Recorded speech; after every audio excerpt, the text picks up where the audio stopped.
The lunch rush at the Ivory Room was finally winding down, and Amara Johnson's feet ached in her sensible black shoes. She had been on the clock since 6 that morning, preparing the dining room before the breakfast service, and now, 8 hours later, she still had another full shift ahead of her. The fancy restaurant sat on the top floor of a gleaming skyscraper in downtown Manhattan, with floor-to-ceiling windows that showed off the city skyline. It was the kind of place where a cup of coffee cost more than what Amara made in an hour. "Table 19 needs water," called Luis, the head waiter, as he rushed past with a tray of martinis. "And they look impatient." Amara nodded, quickly grabbing a crystal pitcher from the service station. She glanced at her reflection in the polished chrome of the coffee machine. A few curly strands had escaped from her carefully pinned bun, and there was a small stain on her white shirt from when a child had knocked over a chocolate milkshake earlier. She did her best to tuck the stray hair back and dab at the stain with a damp napkin before heading toward table 19. She knew this table even before looking at the reservation book. It was the corner spot with the best view of the city, always reserved for VIPs. As she approached, she recognized the man at the head of the table from countless magazine covers and news stories. Elliot Vance, tech mogul and founder of Vance Tech, worth somewhere north of $30 billion. His sharp-edged glasses caught the light as he leaned forward, talking intensely to the 4 men and 2 women in expensive suits seated around him. "I'm not interested in maybes," Vance was saying. "Either the acquisition goes through by the end of the quarter or we walk. It's that simple." Amara slowed her steps, not wanting to interrupt. She'd learned early on that wealthy customers hated when servers broke into their important conversations. But one of the women noticed her hovering and raised a finger, prompting Amara to step forward with her most professional smile. "More water for anyone?" she asked softly, beginning with the guests farthest from Vance. The business talk paused momentarily as she made her way around the table. When she reached Vance himself, she noticed his glass was nearly full, but protocol demanded she offer anyway. "Would you care for more water, sir?" Vance didn't look up from the document he was now reviewing. "Fine," he said dismissively, still not making eye contact. Amara tipped the heavy crystal pitcher carefully. As she poured, Vance suddenly pushed his chair back without warning, bumping her arm. Cold water splashed across the table, drops landing on the sleeve of his suit, a dark blue number that probably cost more than her entire year's rent. The table went silent. "I'm so sorry." "Sir?" Amara said immediately, already reaching for the extra napkins she kept in her apron pocket. "Let me clean that up right away." Vance finally looked at her then, his expression moving from surprise to something harder. "Do you have any idea what this suit costs?" he asked, his voice quiet but sharp. "I'm truly sorry, it was an accident," Amara said, trying to dab at his sleeve without actually touching him. He pulled his arm away from her. "An accident that wouldn't have happened if you were paying attention to what you were doing." He inspected his sleeve with exaggerated care. "I suppose competence is too much to ask for these days." The others at the table shifted uncomfortably. One of the men gave a nervous laugh. "I'll get you a fresh napkin, sir," Amara said, maintaining her composure despite the heat rising in her cheeks. "Don't bother," Vance said, waving her away. "Just send someone else to our table for the remainder of our meal. Someone who preferably knows how to pour water without bathing the customers." Amara felt every eye on her as she walked away, her back straight despite the humiliation burning through her. In the kitchen, she leaned against the wall for just a moment, taking a deep breath. "You okay?" asked Zoe, another server who had witnessed the exchange through the kitchen's swinging doors. "I'm fine," Amara said, forcing a smile. "Just another day serving the 1%. "That guy's a real piece of work," Zoe said, squeezing her shoulder. "Don't let him get to you." "Can't afford to," Amara replied, checking her watch. In exactly 7 hours, she could go home to her tiny apartment in Queens. Take off these painful shoes, and maybe get 5 hours of sleep before doing it all again tomorrow. The truth was, she couldn't afford to lose this job, no matter how many billionaires talked down to her. The Ivory Room paid better than most restaurants, and tips from wealthy customers sometimes reached surprising amounts, at least from the ones who noticed servers were actual human beings. Every dollar she earned went straight to her grandmother's medical bills or into her own savings, which had been steadily depleted since she'd had to leave music school 2 years ago. Amara had been 3 semesters away from graduating from Juilliard when her grandmother had suffered a stroke. As her only living relative and the person who had raised her after her parents died, there had been no question about what Amara would do. She'd taken a leave of absence intending to return after her grandmother stabilized, but then came the mounting medical bills, the need for specialized care, and eventually the realization that her scholarship and savings wouldn't be enough to complete her degree while supporting the woman who had sacrificed everything for her. So, instead of practicing Chopin and Bach for hours each day, Amara now memorized wine lists and special menu items. Instead of piano keys beneath her fingers, she balanced trays and folded napkins. The irony wasn't lost on her that she now worked in a restaurant with a beautiful grand piano in the corner of the dining room, used only for special events when they hired someone to play soft background music. Sometimes, during slow afternoons, Amara would sneak glances at it, remembering how it felt to lose herself in music. She hadn't touched a piano in months. Their old upright had been sold to help cover Grandma Rose's first hospital stay. Amara, Louise called, breaking into her thoughts. Table 12 needs their check and 7 just got seated in your section. She nodded, pushing thoughts of music and pianos aside. On it, the rest of her shift crawled by. She avoided table 19, which had been reassigned to Louise. But she couldn't help noticing when Vance and his group finally left, 2 hours and several bottles of expensive wine later. They didn't spare her a glance as they swept past her on their way to the elevator. Just before the end of her shift, as she was tallying her receipts at the service station, the restaurant manager, Diana, approached her. Amara, I heard about what happened with Mr. Vance, she said, her voice lowered. Are you all right? I'm fine, Amara said automatically. It was my mistake, Diana shook her head slightly. From what I saw, he moved his chair without warning. That wasn't your fault. She hesitated. I want you to know that we value you here. You're one of our best servers, reliable, professional, and our regulars ask for you by name. Thank you, Amara said, genuinely touched by the rare praise. That said, Diana continued, her expression growing more serious, Mr. Vance is a very important client. His company regularly books our private dining room for corporate events. Amara understood immediately. You don't have to worry. I'll be extra careful around him in the future. Actually, Diana said, checking to make sure no one was listening, I was going to ask if you'd be willing to work the Vance Tech event next Friday evening. It's a big booking, 50 people in the main dining room. We need all hands on deck, and you're one of our most experienced servers. Amara hesitated. The thought of facing Vance again made her stomach tighten. But Friday night events meant premium pay and better tips. Money she desperately needed. Of course, she said finally. I'd be happy to work it. Diana smiled, relieved. Excellent. I'll put you down for it. She started to walk away, then turned back. And Amara? Sometimes people with money forget their manners. It doesn't reflect on you. After Diana left, Amara finished her closing duties with mechanical efficiency, her mind already calculating what another premium shift would mean. Maybe enough to finally pay off the last of her grandmother's physical therapy sessions. Or perhaps she could put it toward the piano tuition, payment that had been sitting in her drafts.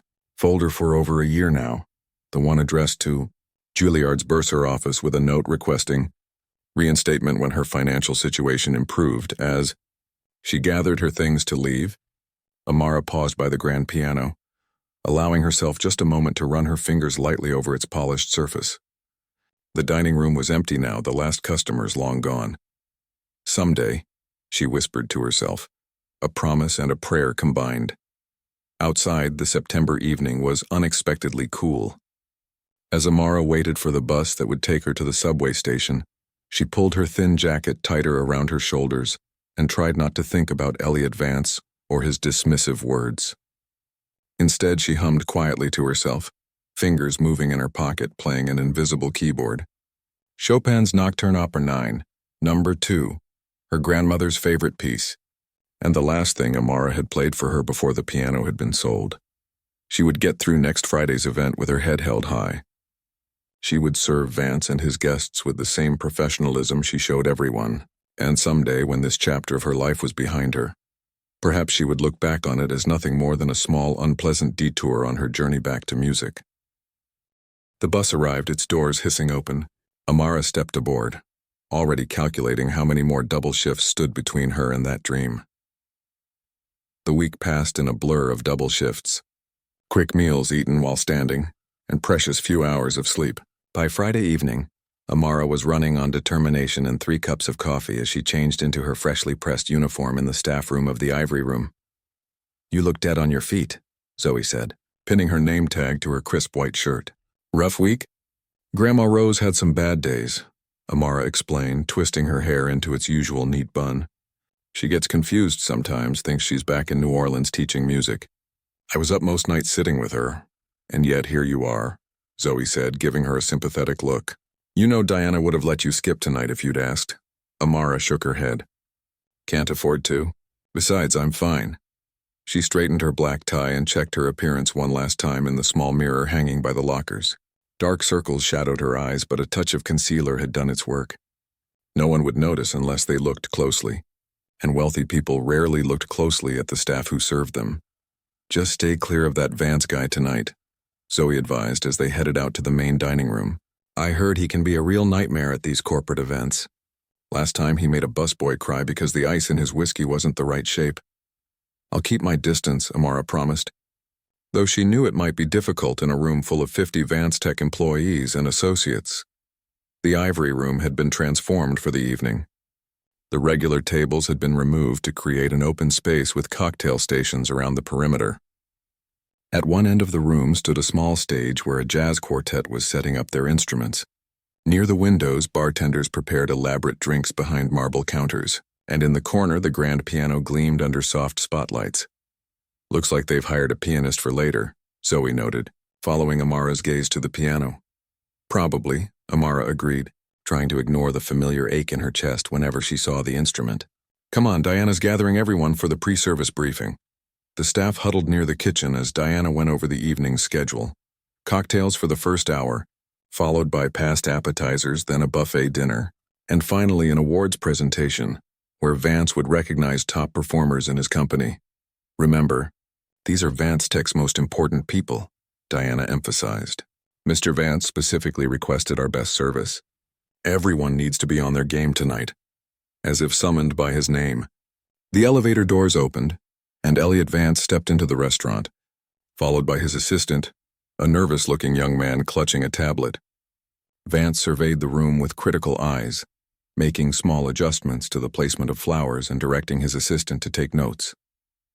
Diana quickly dispersed the staff to their stations. "Showtime," she whispered. Amara was assigned to the west side of the room where she would be serving drinks and appetizers. It was as far from the main entrance as possible, Diana's subtle way of keeping her away from Vance, she suspected. The guests began arriving shortly after, filling the space with the buzz of conversation and the soft clink of glasses.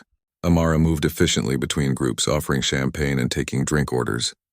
For the first hour, she managed to avoid any direct interaction with Vance, who was holding court near the elevator, greeting arrivals. As the jazz quartet began to play, Amara found herself enjoying the music despite her exhaustion. It had been too long since she'd heard live performers, and the melody transported her momentarily away from the weight of her responsibilities. Her foot tapped gently to the rhythm as she arranged shrimp canapes on her serving tray. "You like jazz?" Louise asked, appearing beside her at the service station. "I like most music," Amara replied with a small smile. "My grandmother played in jazz clubs back in New Orleans before she became a music teacher." "Is that where you get it from?" "Zoe mentioned once that you were at Juilliard or something." Amara nodded, suddenly self-conscious. "That was a while ago." "Hey, that's impressive no matter when it was," Louise said. "What did you play?" "Piano mainly," she answered, picking up her tray. "I should get these out while they're still cold."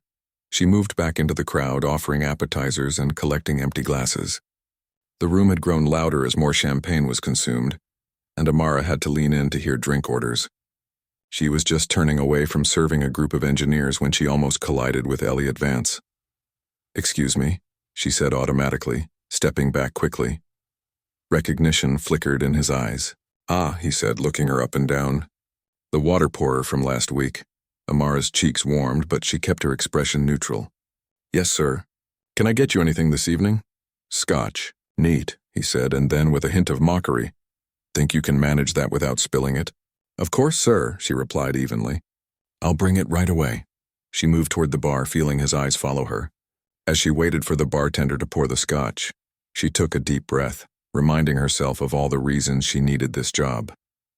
The medical bills, the rent, the hope of returning to school someday. When she returned with his drink, Vance was speaking with an elegant older woman in a striking red dress. Amara recognized her as Madeline Chen, a renowned concert pianist who now served on the boards of several arts organizations. "Mr. Vance, here scotch," Amara said, offering the glass on a small silver tray. He took it without acknowledging her, continuing his conversation with Ms. Chen. "As I was saying, the Arts Education Initiative is something Vance Tech is considering for our next philanthropic venture." "I'm delighted to hear it," Ms. Chen replied, her voice warm. "Music education changes lives. I've seen it firsthand through our scholarship programs." "Yes, well, tax advantages aside, it seems like good PR," Vance said with a dismissive wave. "My team tells me supporting the arts plays well with certain demographics." Ms. Chen's smile tightened almost imperceptibly. "Of course. The PR benefits are substantial." Amara began to move away, but Vance suddenly turned to her. Wait a moment." She stopped, turning back to face him. "Yes, sir? Do you know who this is?" he asked, gesturing to Ms. Chen. "Yes, sir," Amara replied carefully. "Ms. Madeline Chen, a truly gifted pianist and arts advocate." Both Vance and Ms. Chen looked surprised at her recognition. "You know my work?" Ms. Chen asked, regarding Amara with new interest. "I attended your performance of Rachmaninoff's Piano Concerto No. 2 with the New York Philharmonic 3 years ago," Amara explained. "It was transcendent." "How unexpected," Vance commented, studying Amara more closely. A waitress with knowledge of classical music. His tone suggested he found this both amusing and somewhat implausible.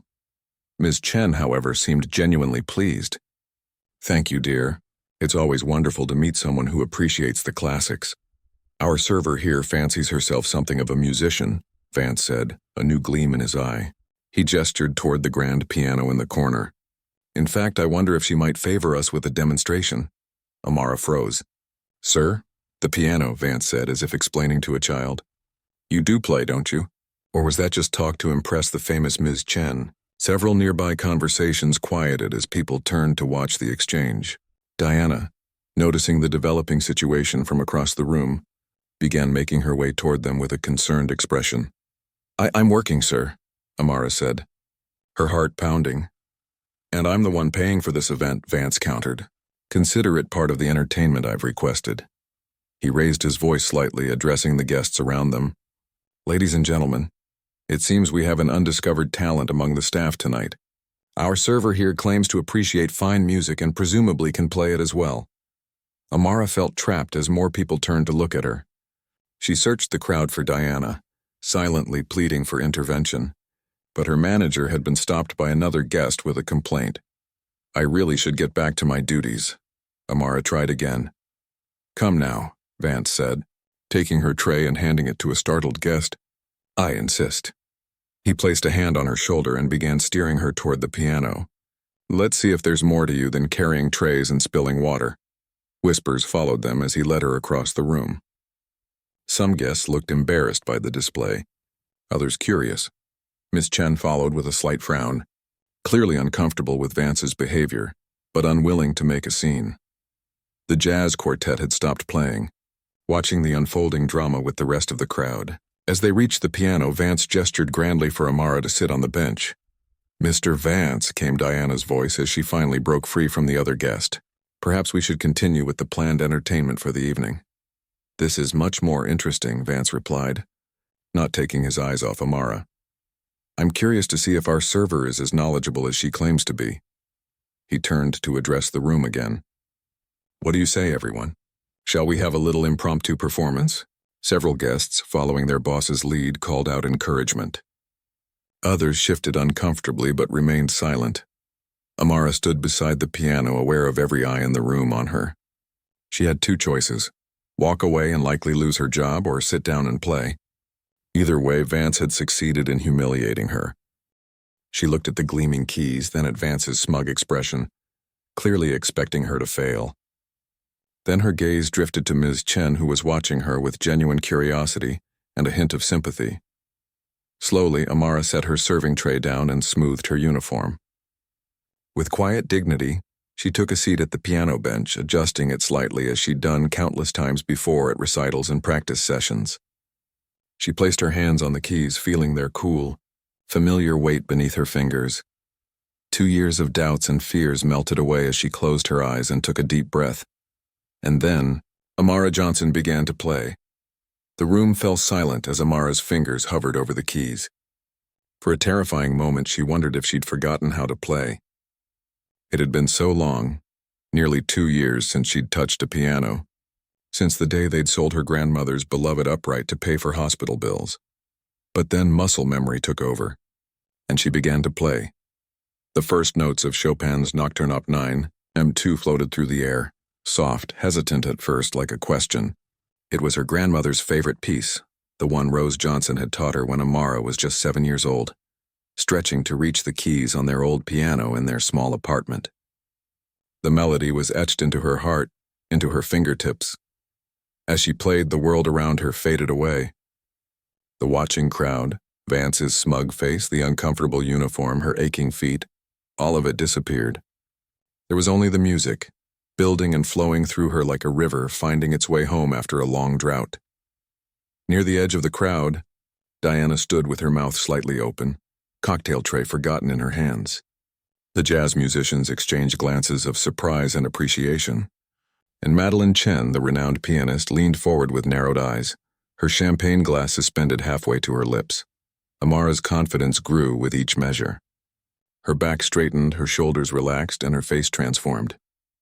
The tired waitress disappeared, replaced by the musician she had once been, the musician she still was, beneath the uniform and the exhaustion. She transitioned seamlessly into the second movement, her hands dancing across the keys with increasing boldness. The piece swelled under her touch, filling the high-ceilinged room with its haunting beauty. Several guests had closed their eyes, transported by the unexpected performance. Elliot Vance stood frozen, his expression shifting from smug anticipation to confusion, and then to something else entirely, a reluctant wonder he couldn't quite hide. This wasn't the fumbling attempt he had expected.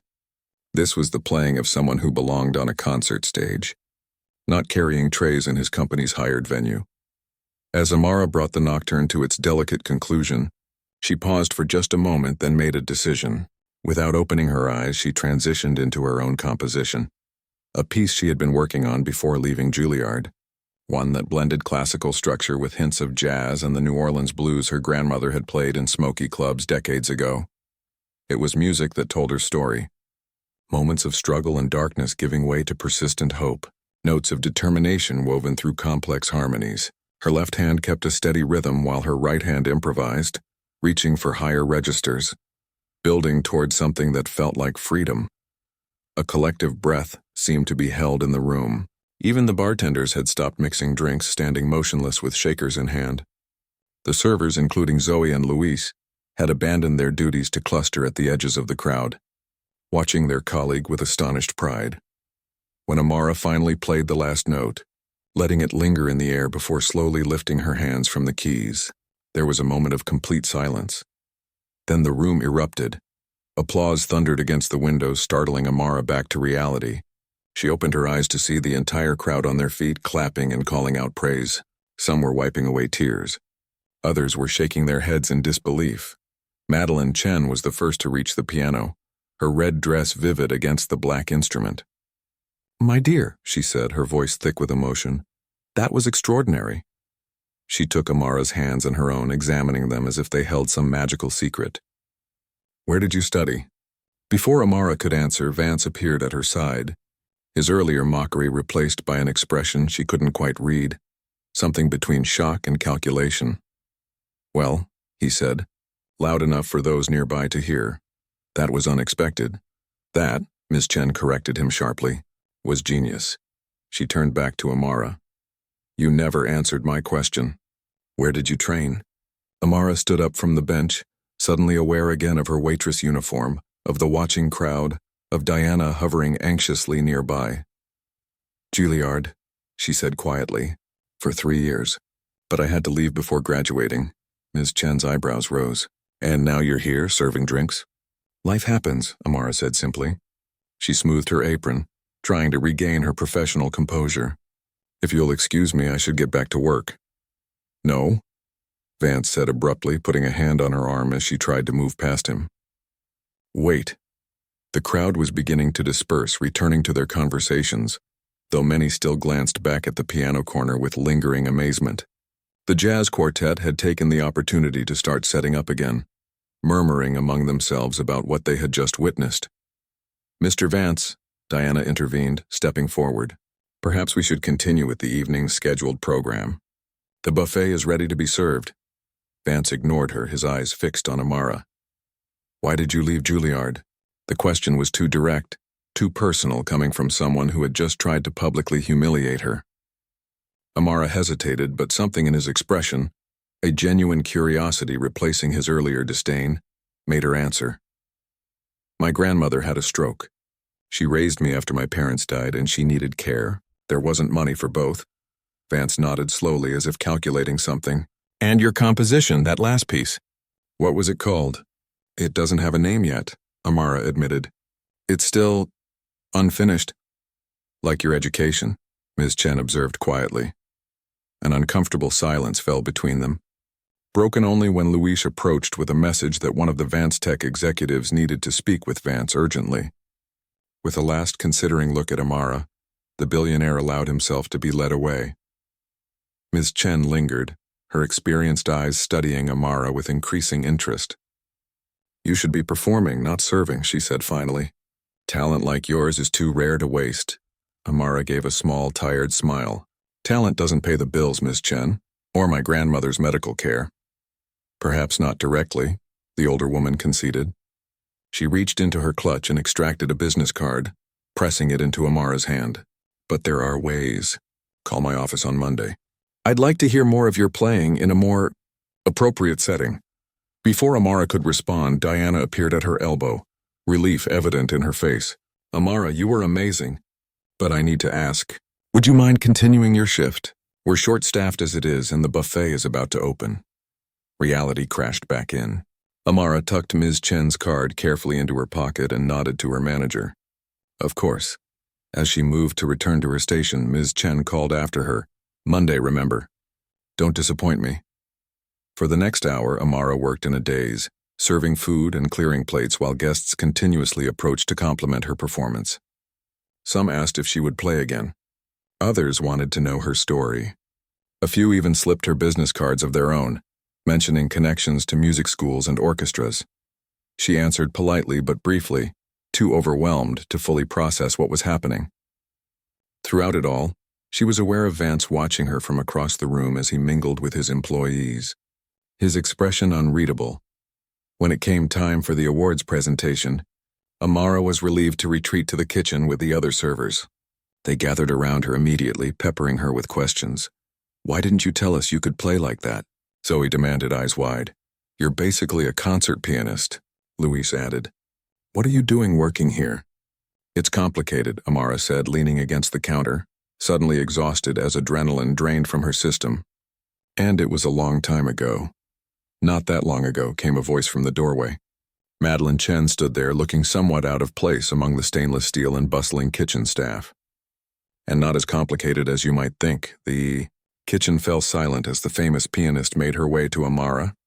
"I've spoken with several people here tonight who were quite moved by your performance," she said, "including the director of the Manhattan Music Foundation. He'd like to meet you as well." Amara's heart skipped a beat. The Manhattan Music Foundation was one of the most prestigious arts organizations in the city, known for its scholarships and support of young musicians. I don't understand," Amara stammered. "It's simple," Ms. Chen said with a smile. "When real talent appears, those of us who recognize it have a responsibility to nurture it." She glanced around the kitchen. "No offense to your current profession, but you belong in a concert hall, not a restaurant." Just then, Diana pushed through the swinging doors, her face flushed with excitement. "Amara, Mr. Vance is asking for you. He wants you to join him on stage for the final award." "What?" Amara blinked in confusion. "Why would he want me there?" "I don't know, but he was quite insistent," Diana replied. "And he doesn't seem like the type of man who likes to be kept waiting." Ms. Chen's eyebrows rose with interest. "Well, this is unexpected. Perhaps our Mr. Vance has more depth than I gave him credit for. She offered her arm to Amara. Shall we go see what he has in mind? Together, they walked back toward the main dining room where Vance stood at a small podium, the entire Vance Tech gathering waiting expectantly. As Amara approached, uncertain and wary, the crowd parted for her. She could feel their eyes, hear their whispers. Vance watched her come, his face now set in lines of decision rather than mockery. Something had changed in the way he looked at her, as if he were seeing a different person entirely from the waitress who had spilled water on his expensive suit a week ago. There she is, he announced into the microphone as Amara reached the edge of the stage. The woman who just showed us all that appearances can be deceiving, and talent can be found in the most unexpected places. He extended his hand to help her up the 3 steps to the stage. Hesitantly, feeling as though she was stepping into another world entirely, Amara took it. The spotlight felt hot and strange as Amara stood beside Elliot Vance on the small stage. Her black uniform looked out of place next to his tailored suit. She clasped her hands in front of her to keep them from trembling, very aware of the 50-plus pairs of eyes fixed on her. Ladies and gentlemen, Vance continued, his voice amplified by the microphone. Tonight was meant to celebrate excellence within Vance Tech. We plan to recognize those who push boundaries, who refuse to be limited by conventional thinking. He paused, glancing at Amara. But sometimes, excellence comes from unexpected places. A murmur ran through the crowd. Amara caught sight of Zoe and Luis watching from near the kitchen doors. Confusion and pride mingled on their faces. Madeline Chen stood at the front, arms crossed, eyeing Vance with cautious interest. Ms. Johnson here came to work tonight expecting to serve drinks and clear plates, Vance said. Instead, she delivered a masterclass in musical brilliance that I doubt any of us will soon forget. The crowd applauded, and Amara felt her cheeks warm. This sudden praise from the man who had tried to humiliate her just an hour ago left her off balance and wary. What you may not know, Vance continued, is that Ms. Johnson was once a scholarship student at Juilliard, one of the most prestigious music schools in the world. He turned to face her directly. Would you mind telling everyone why you left? The question hung in the air like a challenge. Amara glanced at Diana, who gave her an encouraging nod. Stepping closer to the microphone, Amara cleared her throat. My grandmother had a stroke, she said simply. She raised me after my parents died when I was 9. There was no question of what I needed to do. So you left school to care for her, Vance prompted. Yes, she needed specialized care. And the medical bills. Amara trailed off, not wanting to detail her financial struggles in front of this wealthy crowd. I planned to go back when things stabilized. But they haven't stabilized, Vance guessed. No, not yet. Vance nodded, turning back to the audience. Now I've spent the last 10 minutes since Ms. Johnson's performance making some calls. What I've learned is rather extraordinary. He pulled out his phone and with a few taps projected something onto the large screen behind them. Amara's breath caught. It was a video from her final recital at Juilliard before she'd left, her playing Beethoven's Pathetique Sonata. She looked younger, her hair longer, her face less tired, but it was the confidence in her posture, the joy in her expression as she played that made her barely recognize herself. This performance, Vance said, as the video played silently behind them, earned Ms. Johnson the prestigious Whitmore Fellowship, a full scholarship for her final year and a guaranteed place in the master's program. Amara stared at him in shock. How had he found this so quickly? A fellowship she never claimed, Vance continued, because life intervened, because responsibilities to family took priority over personal dreams. He paused, scanning the crowd. How many of us would make the same choice? The audience shifted uncomfortably. Amara suspected many of them had sacrificed family time for their careers at Vance Tech. Not the other way around. Which brings me to tonight's final award, Vance said, reaching for a small envelope on the podium. Usually the Innovation Excellence Award goes to a Vance Tech employee who has demonstrated exceptional creativity and problem solving. He smiled slightly. This year I'm breaking tradition. He turned to Amara, extending the envelope. Ms. Johnson, your performance tonight reminded everyone in this room, myself included, that true excellence transcends boundaries. That talent deserves recognition wherever it's found. Confused, Amara took the envelope with shaking hands. When she opened it, she found a check inside. Her eyes widened at the amount. $50,000. This represents the full value of the Whitmore Fellowship you were forced to decline, Vance explained, loud enough for the audience to hear. Consider it the first investment of the newly established Vance Tech Arts Initiative. The crowd burst into applause. Cameras flashed. Amara stared at the check, unable to process what was happening. I don't understand, she whispered, her voice not reaching the microphone. Vance leaned closer. Consider it my apology, he said quietly, for judging you so harshly, for assuming I knew your worth based on your uniform. Before she could respond, Madeline Chen had climbed onto the stage, taking the microphone. If I may add something, she said, her authoritative tone silencing the room immediately. This generous gift addresses the financial barrier to Ms. Johnson's education. As the newly appointed director of the Manhattan Music Foundation's Young Artists Program, I would like to formally offer her a place in our performance residency. More applause. More camera flashes.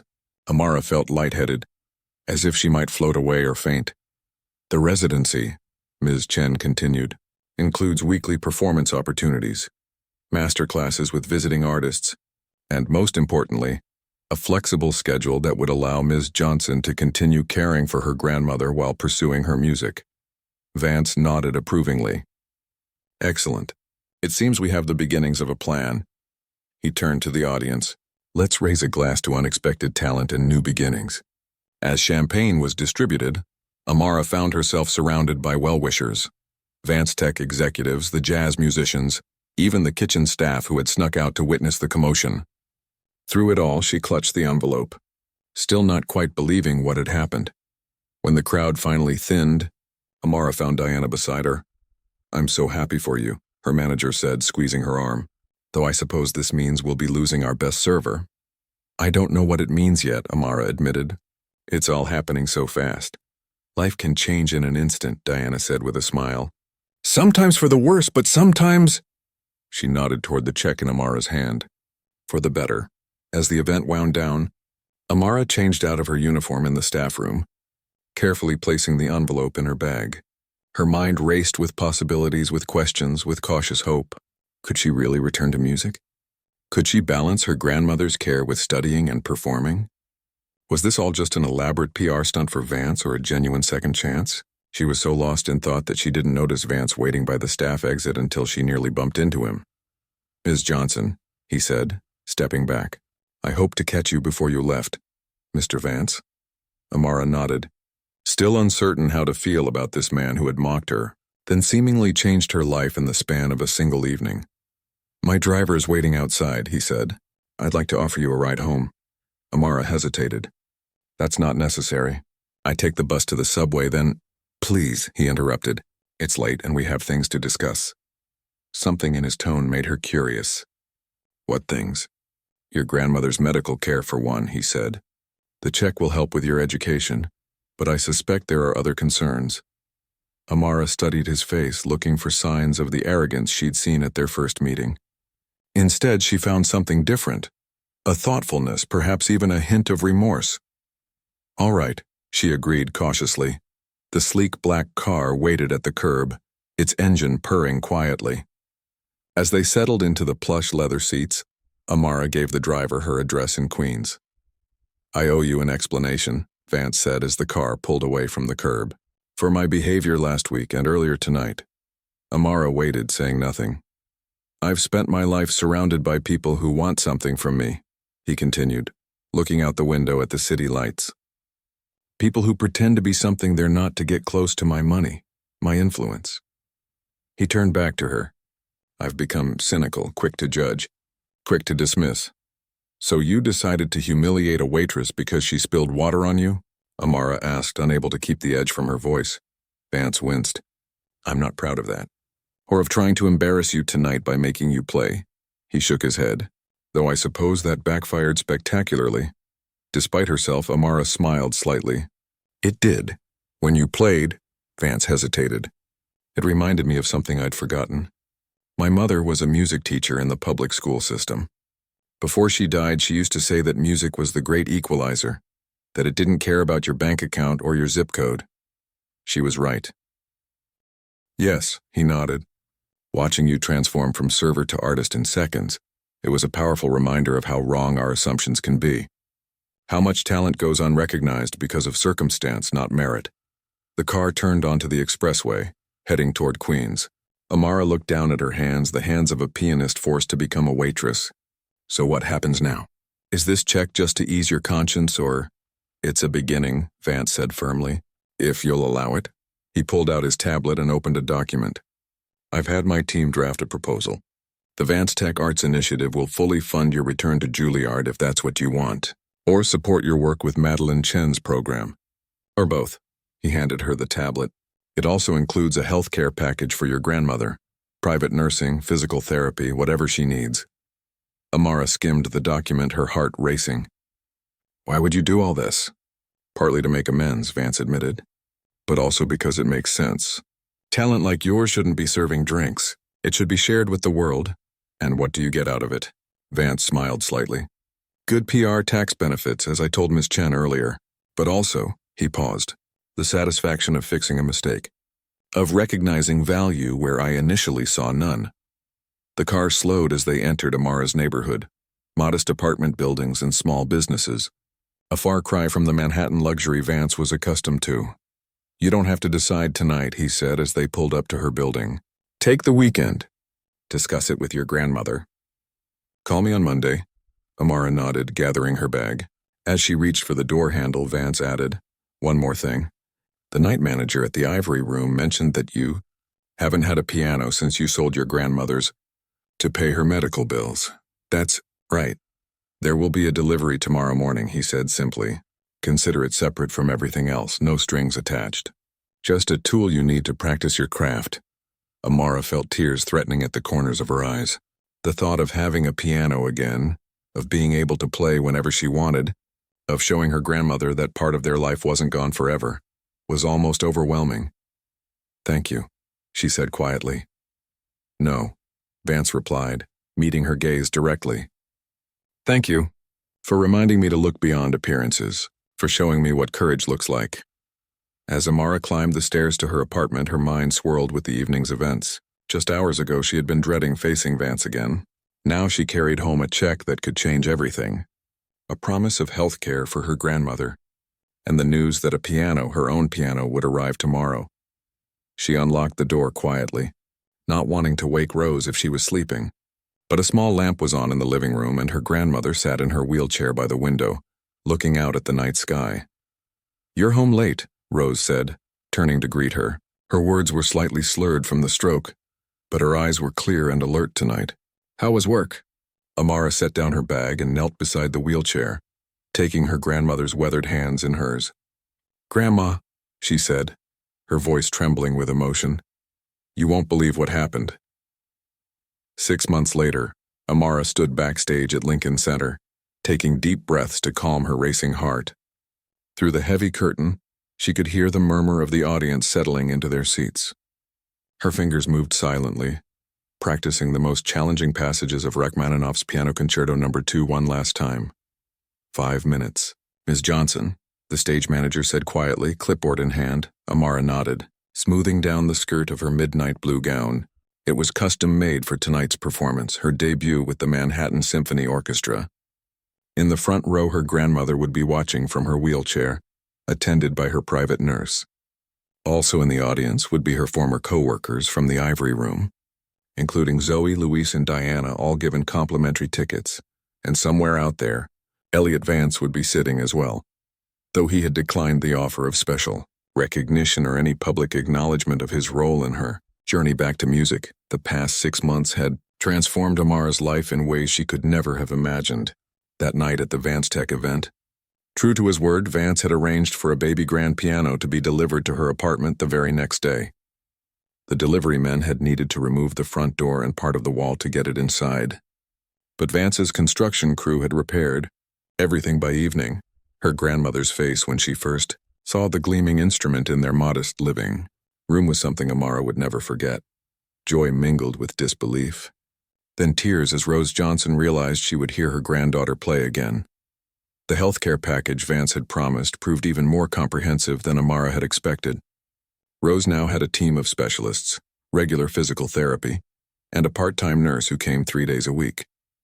Her speech had improved dramatically and she had regained some use of her left side. As for Amara, she had accepted both offers.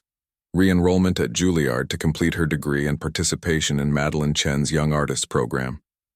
The schedule was grueling, but for the first time in years, her exhaustion came from doing what she loved rather than from the struggle to stay afloat. 2 minutes, the stage manager called. Amara nodded again, closing her eyes. She thought back to her first lesson with Madeline Chen, 3 days after the Vance Tech event. The renowned pianist had been brutally honest.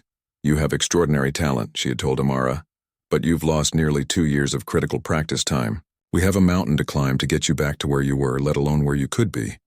And climb they had, 5 hours of practice daily, on top of classes and theory work.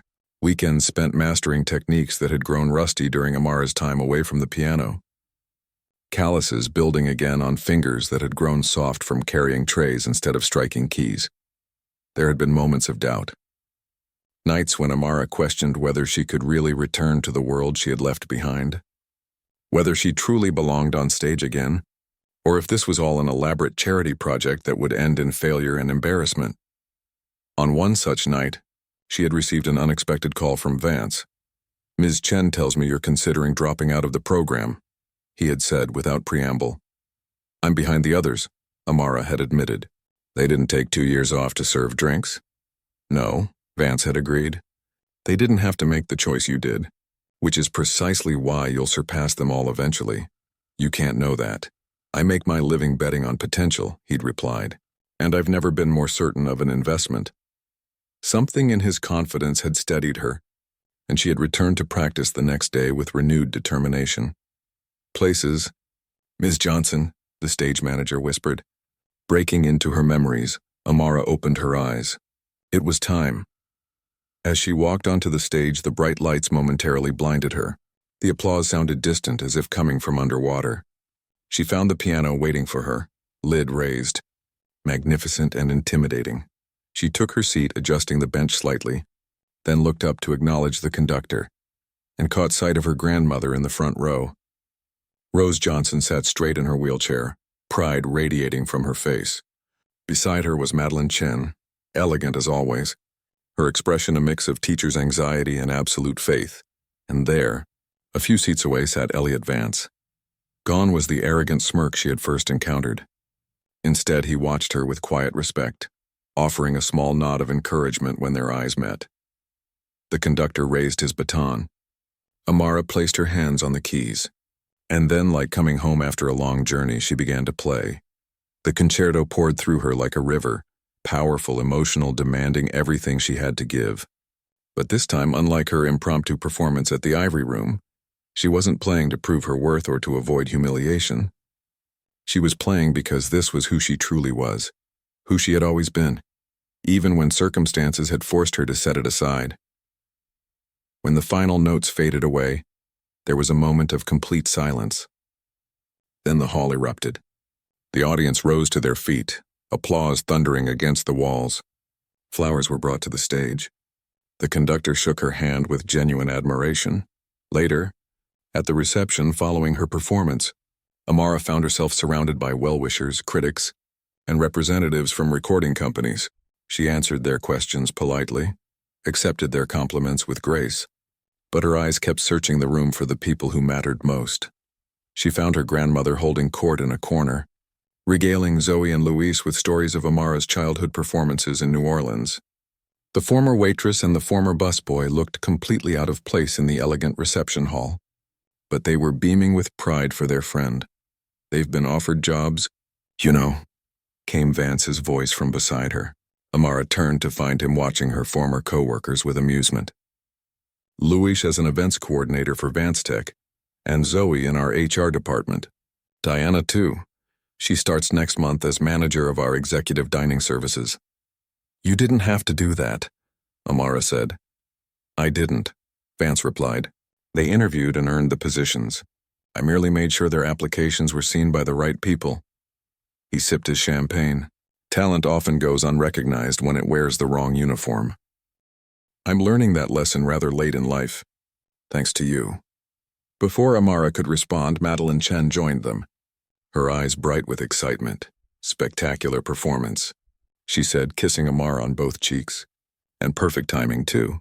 The Berlin Philharmonic just confirmed they want you for 3 dates next season. Amara blinked in surprise. Berlin? But I haven't even finished my degree yet. Exceptional circumstances call for exceptional arrangements, Ms. Chen said with a smile. Juilliard has agreed to credit the performances as part of your practical study requirements. And your grandmother's care will be fully transferable, Vance added. I've already spoken with specialists in Germany who can continue her treatment program while you're there. Amara looked back and forth between them. You two have been busy planning my future. Only creating possibilities, Ms. Chen corrected. The choices remain yours as they should. Across the room, a photographer was taking pictures of Rose Johnson with the conductor of the symphony. Her grandmother was laughing, looking more alive than she had in years. I never thought this would be possible again, Amara said softly. Any of it. The night I challenged you to play, Vance said, his voice equally quiet. I was trying to put you in your place. I never imagined you would show me mine instead. We all have our moments of misjudgment, Amara replied. What matters is what we learn from them. Vance smiled, a genuine smile that transformed his usually stern face. Indeed. Speaking of which, the Vance Tech Arts Initiative has now identified 7 other promising musicians whose careers were interrupted by financial hardship or family obligations. We'd like your input on the selection committee for the next round of fellowships. Me? Amara asked in surprise. Who better? Ms. Chen said. You understand both the struggles and the potential better than anyone else we could find. Before Amara could respond, her grandmother waved her over, clearly eager to introduce her to someone. With a quick smile at Vance and Ms. Chen, she crossed the room to Rose's side. Here she is, her grandmother said proudly to the elderly man standing beside her wheelchair. My granddaughter, the soloist. Dr. Henderson was your father's professor at Tulane, Rose explained. He saw your name in the program and wanted to meet you. Your father had extraordinary talent, the old professor said, shaking Amara's hand warmly. He would have been so proud to see you on that stage tonight. Unexpected tears pricked at Amara's eyes. Thank you for saying that. As the reception continued around them, Amara found a quiet moment to step out onto the balcony overlooking Lincoln Center Plaza. The spring night was cool and clear, the city lights sparkling against the darkness. 6 months ago, she had been standing in a hot kitchen, balancing trays and counting tips, wondering if she would ever find her way back to music. Now she stood here, still in her performance gown, with Berlin and possibly other world stages in her future. The balcony door opened behind her, and she turned to find Vance stepping outside. Your grandmother is asking for you, he said. They're about to serve the cake she insisted on bringing. Amara smiled. Her famous Louisiana chocolate cake. She hasn't baked in years, but she was determined to make it for tonight. Vance leaned against the railing beside her. You've given her purpose again, just as she once did for you. We've all played a part in this story, Amara said thoughtfully. Even you with your awful behavior that night at the Ivory Room. He winced. I've been trying to make up for that. You have, she assured him. More than made up for it. They stood in comfortable silence for a moment, looking out at the city. What happens now? Vance finally asked. After Berlin, after graduation? Amara considered the question, thinking of all the doors that had opened, all the possibilities that lay ahead. I play, she said simply. I play for my grandmother, for myself, for anyone who needs to be reminded that life can change in an instant, sometimes for the worse, but sometimes for the better. And perhaps, Vance suggested, for those who need to be reminded not to judge a book by its cover, or a pianist by her waitress uniform. Amara laughed softly. Perhaps. From inside came the sound of applause and laughter. Her grandmother's voice rose above the others, calling her name. Shall we? Vance asked, holding the door. Amara nodded, taking one last look at the night sky before turning back toward the light and music. We shall.